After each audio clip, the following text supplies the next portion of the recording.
खुश्क धनिए को हथेलियों पर मसल कर आप ज़मीन में बो दीजिए। 10 से 15 दिन के अंदर इसके पौधे निकल आते हैं और उसके बाद धनिया बनना शुरू हो जाता है। इस धनिए को आप अपने किचन में इस्तेमाल कर सकते हैं। 90 से 120 दिन के अंदर जो है वो इसकी फसल तैयार हो जाती है। इस स्टेज पर यहाँ पे इसके फूल बनना शुरू हो जाते हैं और उसके बाद बीज बनने का अमल शुरू हो जाता है। यही बीज बाद में खुश्क होकर खुश्क धनिए में तब्दील हो जाता है।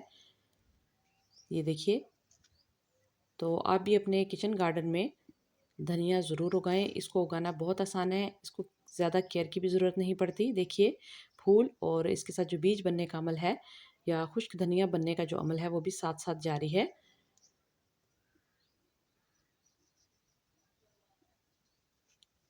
तो बीज बनने से पहले आप इसको वक्तन फ़वक्तन कटाई करके इस्तेमाल करते रहें।